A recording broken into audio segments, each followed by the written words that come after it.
That's the thing about stories. They never really end, do they?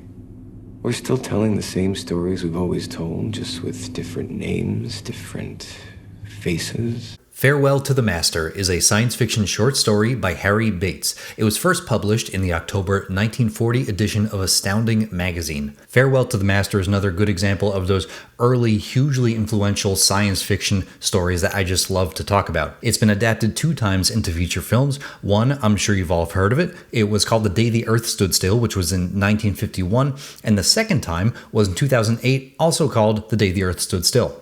The 1951 The Day the Earth Stood Still movie is a very famous film, hugely influential in both the world of science fiction and just movies and culture in general. It's got its own Wikipedia page for, well, the movie obviously, but also the main alien Klaatu and his robot Gort, as well as the famous phrase, Klaatu Barada Nikto. It's a well-known and widely loved sci-fi classic that has been inducted into the US's National Film Registry for being historically and culturally significant. And if that wasn't enough for you, it was also the inspiration for Ringo Starr's 4th solo album cover. That was the 1951 The Day the Earth Stood Still. The 2008 version, not so much. But it has Keanu Reeves in it. That's pretty cool. He wears a dark suit. He gives a stoic performance. He saves the world from robot aliens. This may be a slightly unusual thing for me to do for one of my Adaptation Showdowns, but I'm just going to get this out of the way right now. Neither of these 2 movies is a really accurate adaptation of this original story. Both films, in general, just take the basic premise that the aliens Klaatu and Gort arrive on Earth, and then after that, they just kind of do their own thing. This isn't always the case, but both versions of The Day the Earth Stood Still, I actually really like the additions to the story and how they expanded on the original Farewell to the Master. This book, it's a good story. I enjoyed reading it, but it's pretty short. My version here is only like 59 pages. The original Farewell to the Master is a product of its medium. It's a short science fiction story that was meant to be published in a pulpy magazine. It's got a cool premise for sure, but it's not as fleshed out as like a novel or a totally finished screenplay. A big thing that both movies add that I think makes the story better is that they give a reason and motivation for Klaatu and Gort's visit to Earth, and they make that the main focus of the story. A majority of the time in Farewell to the Master is spent with the main character and the audience wondering, oh no, what's going on? And then finally in like the very last page, the twist happens, and then it's over. The most accurate adaptation of Farewell to the Master actually comes from a short-run comic book series by Marvel in the 1970s called Worlds Unknown. Pretty much everything depicted in the comic version is as it was in the original story. You can find the whole thing online. I'll put a link in the description if you want to check it out yourself. I'll be using images from that comic as visuals for things that weren't filmed in either movie. If you haven't seen one of my Adaptation Showdowns before, then welcome. I hope you enjoy this. How these work is I watch every feature film adaptation of a story that I like, usually, science fiction or horror, cool stuff, and I see which movie is most accurate to the original text using a very non-scientific point system that I make up as I go along. So don't take me way too seriously. We're just going to have some fun today, seeing which adaptation of The Day the Earth Stood Still is most accurate to Farewell to the Master, the original story. Let's get into this. Talking about some basic information like the story setting is usually a good place to start, so let's do that. So the original book takes place in, current day to when it was written, so 1940, but we're just going to say current day because none of the movies take place in 1940. So it's current day, location-wise, it's in Washington, D.C. So which movie does that? Let's see. 1951 adaptation is going to get a point because it is current day in Washington, D.C. The 2008 version, I'm not going to give that one a point because while a majority of it does take place in current day, we do have some flashbacks, like the very beginning of the story, and the rest of it's not in Washington, D.C. A lot of it's in the New York, New Jersey area, or it's supposed to be. Apparently they film most of this in Canada, whatever.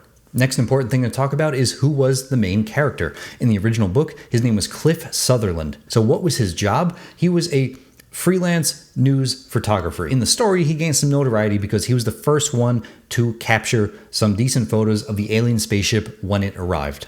Neither adaptation is going to get a point for the main character because Cliff Sutherland isn't in either of these movies. Instead, in both versions, the main human characters, we have a mom and a son. The 1951 version, we got, little Bobby and Helen. And in the 2008 version, I don't remember the names, we got Jennifer Connelly and Will Smith's kid here.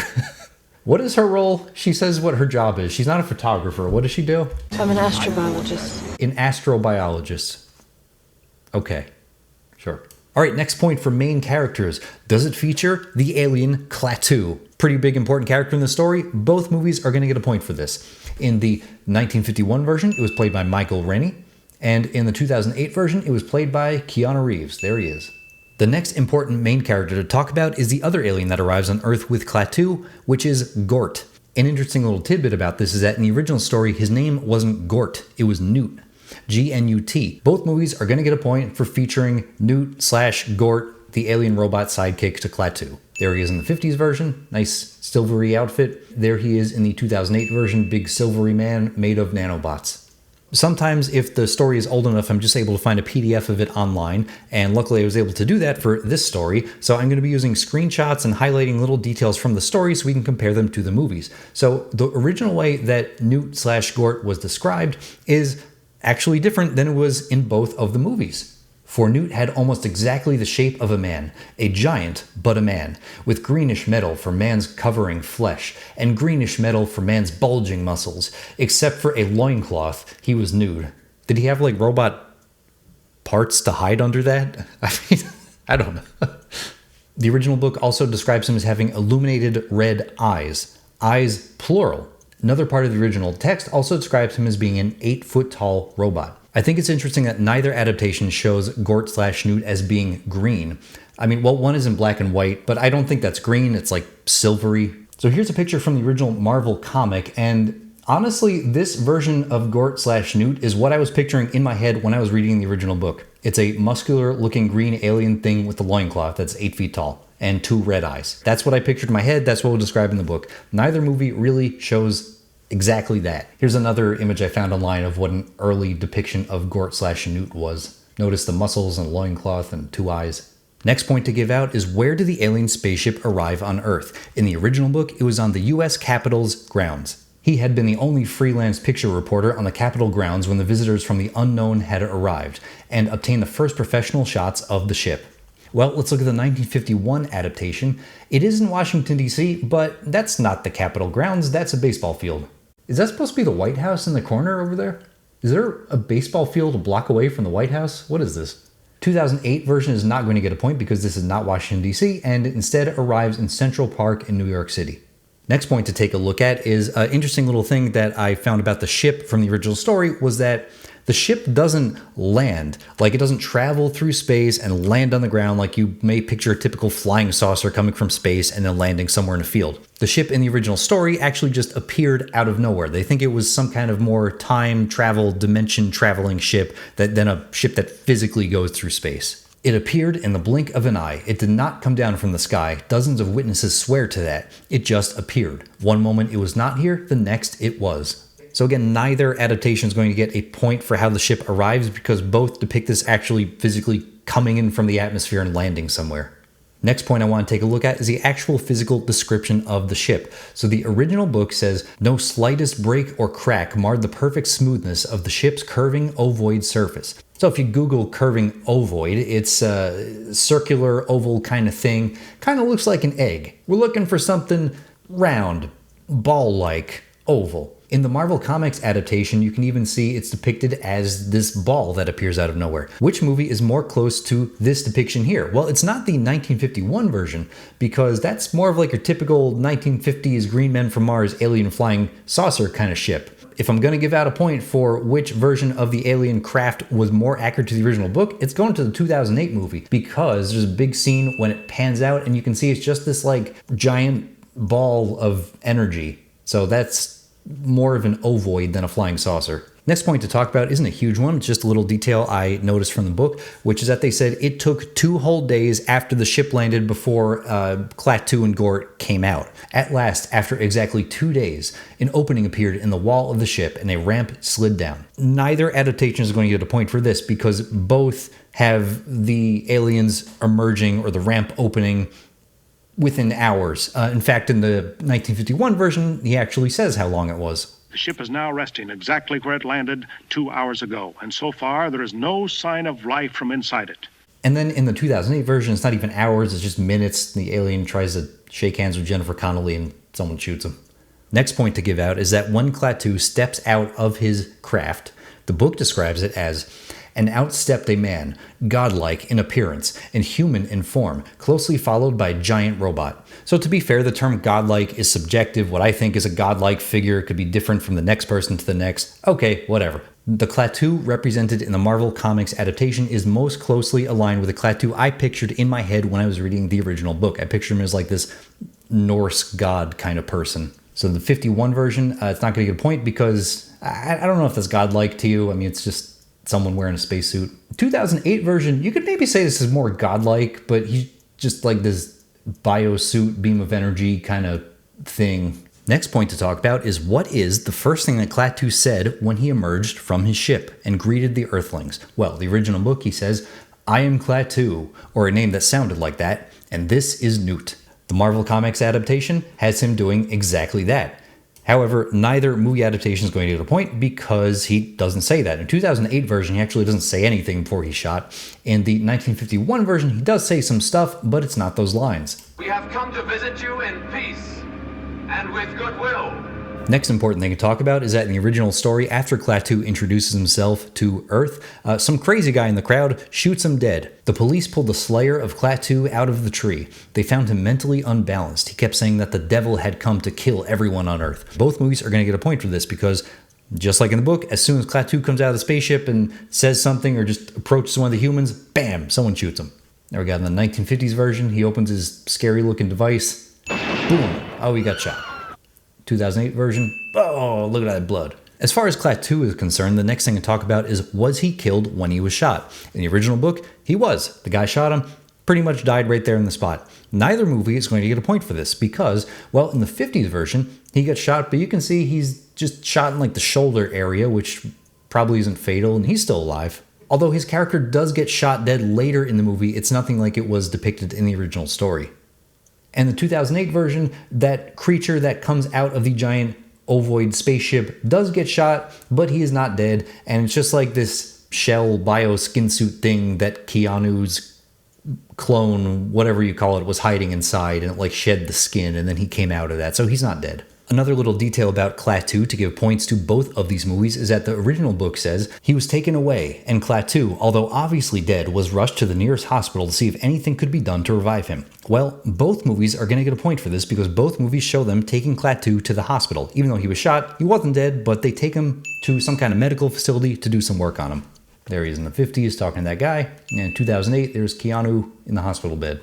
Next point to talk about regarding the original story and Klaatu after he gets shot is that the Earthlings buried him. They made a little tomb for him, did a little ceremony and all that just to show respect to the first alien visitor to Earth. When the mausoleum in the tidal basin was built, Klaatu's burial service took place where you are standing now, attended by the highest functionaries of all the greatest countries in the world. I've been to Washington, D.C. a number of times, but I actually had to look up here what the tidal basin was. It's actually this little body of water here that's next to the Washington Monument. And you can see over here on the right, there's the Capitol grounds. That's where they would have landed in the original story.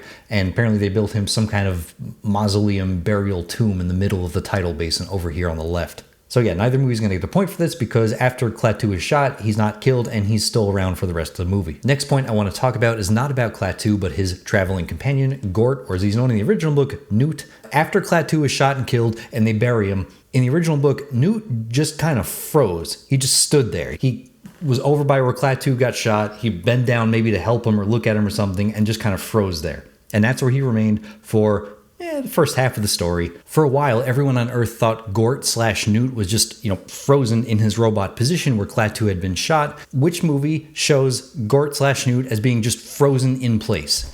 Well, both movies are going to get a point for this because in the original, there he is, just standing still. Look at that. The 2008 version, I'm also going to give a point because look at him just standing there. Next thing I want to talk about regarding Gort/Newt is that after he was just frozen in place, the people of Earth built some kind of structure around him for, selling tickets, like come see the robot alien visitor, we'll tell you about him, give tours and all that. Neither movie does something like that where they make him a tourist attraction, but both movies I'm going to give a point because they do have the military guys building some kind of structure around Gort/Newt. Next thing I want to talk about is that in the original book, Cliff Sutherland sneaks into the structure built around frozen Gort/Newt at nighttime by himself to try and see whether or not he's actually frozen, because he has suspicions that the robot alien visitor is not frozen and he's actually moving when no one's looking. So he tries to go in real quiet like. This sneaking around at night to spy on Gort/Newt was an important scene in the book, and while neither movie has the character Cliff Sutherland in it, which movie features an important scene where the main character is sneaking around and trying to spy on Gort at nighttime? The 1951 version is the only adaptation that's going to get a point for this, because we have a scene where Klaatu is walking up to Gort to shine this flashlight to do some kind of signal to activate him, and the little kid Bobby is sneaking around with him at night, and he's the only one that sees the robot moving at that time. The 2008 version is not going to get a point because he's not frozen the entire story. In fact, there's a scene where they try and attack him, and he moves around and uses laser vision and stops the attack. So they know he moves. At one point, while Cliff is sneaking around at night, Newt goes into his spaceship, does some work, the door opens, and then a mockingbird flies out, flapping around the structure, and then he dies shortly after. The following night, a similar thing happens. Cliff Sutherland is sneaking around Newt. Newt goes into the spaceship. Instead of a bird this time, out comes a gorilla, and the gorilla is being an angry Donkey Kong gorilla, just thrashing about, throwing barrels. It's not really explained much farther than that. The 2008 version does. We have some scenes of other orb-like things around the world, and then the animals are coming to it, because part of the thing in the story was that the purpose of the alien visit was that they said we're destroying the planet, so this is kind of like Noah's Ark, and they're taking all the animals and they're going to leave while they kill all the humans and whatever. So yeah, the 2008 version shows other animals, but yeah, I'm not going to give them a point because this isn't really like it was in the original story. Close, but no cigar here. Next thing I want to talk about regarding Gort/Newt is that he was impervious. The scientists and the military people did whatever they could to try and break into him, to try and drill into him, find out what he's made of, find out what makes him work, but everything they tried failed. So which movie shows this? Both movies are going to get a point. The 1951 version, we got this welder guy, he's like, can't break it open. And in the 2008 version, we see in the structure they built around him, they got all these super hard drills and stuff. They're trying to break into him. The next thing to talk about with the original story was that after they didn't know what to do with the frozen robot, they couldn't break him open to study him or anything. They didn't know what he was capable of. They decided to just try and imprison him. He was solidly encased in a huge block of transparent glass text from the floor on which he stood up to the top of his full 8 feet, and from there on up for an equal distance, and for about 8 feet to the left, right, back, and front. So which movie shows something close to that? The only one going to get a point is going to be the 1951 version, because as we can see here, well, it's not 8 feet in every direction, but there he is in like some kind of glass prison thing. And just like in the book, he can use magic heat power and melt the prison. Next point I want to talk about is also about Gort/Newt, and this is an easy one that both movies are going to get. It's the fact that he's impervious to any kind of attack the Earth people can throw at him. Bullets don't do anything to him. You can launch drone missiles at him. He shoots them down. Next important scene to talk about from the original story is that after Newt/Gort breaks out of his glass text prison, he melts the glass. The army guys try and shoot at him with bullets, with tanks, nothing works. Then Newt picks up Cliff Sutherland, puts him on his shoulder like the kid from the Iron Giant, and he walks across Washington, D.C. over to the tidal basin where Klaatu's tomb is. Within Klaatu's tomb, there's a little box of recordings and news snippets from the day that him and Newt arrived on Earth. Newt reaches down into this box and takes out an audio recording of the first lines that Klaatu said, which was, "I'm Klaatu and this is Newt," and then throws Cliff back on his shoulder and then goes back to the spaceship. The Marvel Comics adaptation does have a scene like that. Although Cliff's not on his shoulder, we do see Newt walking away, impervious to bullets, breaks open the tomb, grabs the thing. So if you want to pause the screen, look at it, it's pretty cool.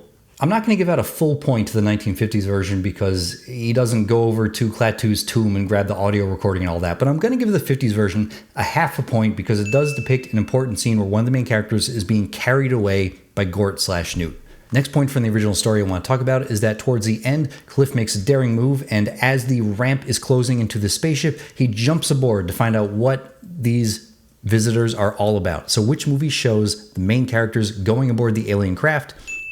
Only one to get a point for this is the 1950s version.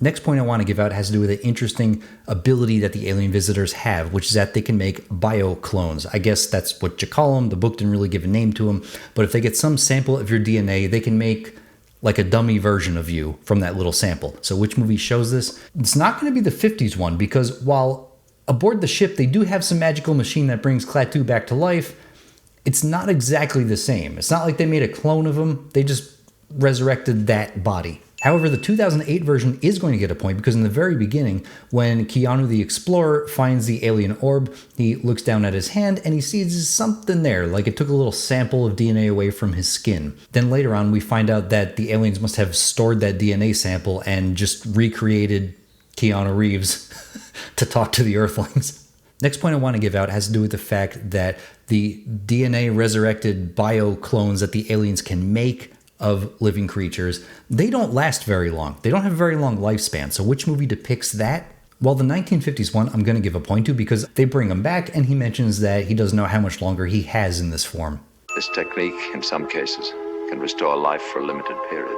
The 2008 adaptation, while they do make bioclones, they apparently don't have as limited a lifespan as is described as in the book or as in the 1950s version. So there's a scene where Keanu Reeves meets with Gong Gong here from Everywhere Everything All at Once, and he is one of the alien DNA bioclones that they apparently made a long time ago. They have him on Earth doing reconnaissance or whatever. He's an old man. He led a long life, and he's like, I am grateful to have led this life. These humans are good people. That audio recording of Klaatu and Newt's arrival that Newt grabbed from Klaatu's tomb was flawed. It was a choppy, questionable, dubious quality recording, which is kind of why he wasn't able to live that long after he was resurrected, because the audio recording he resurrected him from was shoddy. They don't explain things too much in the original story. The Marvel comic version does have them dealing with some kind of audio recording and the fact that it's not a great recording. Next thing I want to talk about is actually the twist at the end of the original story. It takes place in the very last page, in the very last sentence.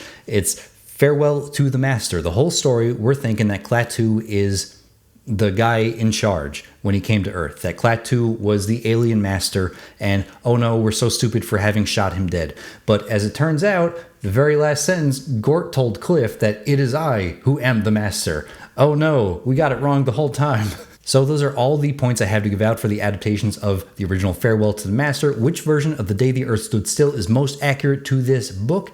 And it is the 1950s version. So let's do our little celebration animation.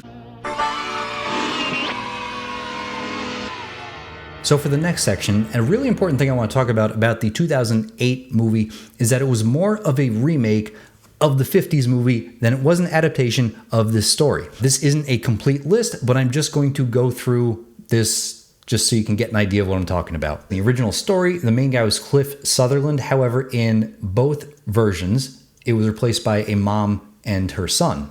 And in both versions, Klaatu develops sort of a friendship, a relationship with the young boy. In both versions, there's a scene where the boy takes Klaatu to a graveyard because his father died in the war. The professor character, Professor Barnhart, wasn't actually in the original story at all. He was in the 1950s version, and then they redo that whole scene in the 2008 version with Keanu and John Cleese. The 1950s version changed the robot's name from Newt to Gort, and the 2008 version kept that change. A really interesting point to me is that the most famous line from the 50s movie, Klaatu Barada Nikto, wasn't in the original story at all. They made that up for the 50s movie. If anything should happen to me, you must say these words: Klaatu Barada Nikto. And to my point of the 2008 version being more of a remake than an adaptation, they do include Klaatu Barada Nikto. It's subtle, but it's there.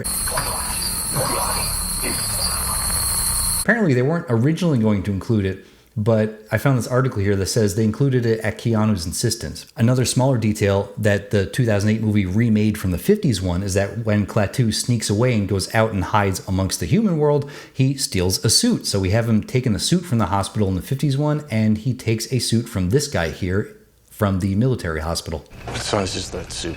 42 long. Take it off. For the last section, as always, I like to close with some random fun thoughts I had while watching both of these movies. So in the 1950s version, when Klaatu arrives, he doesn't say, I'm Klaatu and this is Gort, but his line is, I have come in peace, my mission is of goodwill, whatever, I mean you no harm. We have come to visit you in peace and with goodwill. Without saying another word, he whips out this dangerous looking spiky thing, and then he's somewhat surprised that he got shot. So after he gets shot and then stands up, he says it was a gift for your president and contains information about life on other planets. It was a gift for your president. With this, he could have studied life on the other planets. Don't you think you could have said that before you just whip out this thing and open it up and all the spikes are there? I mean, it certainly looks like a weapon. Come on, man. You're smarter than that. Speaking of Klaatu, another nitpick about the 50s movie is that Why is he asking this like 9-10-year-old boy who is the smartest person on earth, who's like the greatest philosopher that I can speak to and help understand me and get my message out? I meant the greatest philosopher, the greatest thinker. Well, you mean the smartest man in the whole world? Yes, that would do nicely. Professor Barnhart, I guess. He's the greatest scientist in the whole world. He lives right here in Washington, doesn't he? Oh yeah, the smartest guy in the world. Let me think. Oh, that's my friend Timmy. He lives up the block. He got an AM's math test last week, and he's got all the baseball cards. He's really smart. I like this exclamatory remark this guy makes. Holy Christmas. Sounds like something from the Batman show. Holy Christmas! That thing's doing about 4,000. Also, the scenes when the military guys are rolling out to go look at the aliens and the tanks are going out in the road, they start sliding. Made me think of Fast and the Furious 3 Tokyo Drift. Is it me or does that guy kind of look like Agent Harris from The Sopranos? Is it me or does this lady kind of look like Kathy Bates, who is also in the 2008 version? When Klaatu escapes, part of the reason he's able to stay hidden is because no one has a picture of him to print and put in all the newspapers that everyone's going to see. They only have a picture of him in his spacesuit. Didn't anybody take a picture of him in the hospital? Like, where... We have an alien arrive from Earth and you don't have a picture of him? Like, come on. Also, I love this quote from Klaatu here. I'm impatient with stupidity. My people have learned to live without it. I'm afraid my people haven't. Oh yeah, so part of the reason it's called The Day the Earth Stood Still is not only is it a big shocking event that everyone was focused on, it was like, metaphorically they stood still. There's a point in the movie at which it literally stands still because apparently Klaatu has the ability to just remotely control every piece of technology. That's another thing that was in both movies and was not in the original book at all. And some people are more inconvenienced than others. Like, these guys can't work, their machine stopped, the train stopped. Yeah, it sucks if you're commuting. Oh, look, this lady's washing machine broke. You're gonna have to redo that load. Oh no, you can't make a milkshake. Oh no, you can't milk the cows. Random thoughts for the 2008 version. The beard they put on Keanu and the snow on that beard at the very beginning of the movie, that looks so fake to me. At one point, he goes into what's supposed to be a New Jersey Transit terminal, which I'm very familiar with because I ride New Jersey Transit when I have to commute into work and back. And I like how they show this is what New Jersey Transit looks like in an apocalyptic scenario when there's an alien invasion. But honestly, this is pretty common. This amount of delays and all the confusion and chaos, yeah, that's all the time. That's not an emergency situation. That's a daily occurrence. There's also a whole scene that takes place at a McDonald's, which is just hilarious to me. The 2008 movie also had this problem where it relied way too much on CGI. I've seen way worse. I mean, honestly, the shots of Gort coming out of the spaceship is pretty cool and scary looking. But there's a lot of other ones when I could just tell it's like actors running on a green screen and what they're looking at isn't really there. The 2008 movie also does this annoying little thing that a lot of modern movies and remakes and reboots tend to do, which is they explain things that don't need to be explained at all. Like, for example, the original book, his name was Newt. In the 50s version, his name was Gort. He's an alien. He came from a different planet, okay? He's got a funny name. That's understood. But in the 2008 version, they made up that Gort was part of an acronym. It seems to be some sort of silicone-based hybrid. We're calling it Gort, genetically organized robotic technology. In a way, this reminds me of that scene from the Han Solo movie where the guy asks him for his last name and he says, I don't have one. And he goes, but you're alone. Solo. Han Solo. I'm like, we don't need this. The 2008 Day the Earth Stood Still is not a particularly well-written movie. Apparently, some of the big turnaround that happened for Klaatu's character happened during this scene when he saw that, oh, humans can actually be good because Jennifer Connelly and Will Smith's kid are hugging because they miss the dad character who's not there. Keanu looks at them grieving and is like, wow, humans, they can be good. I should not kill them. Because at some point the aliens are like, we've been watching the human race for a long time and found that you're unredeemable. I'm like, so you've been watching all of us for a long time.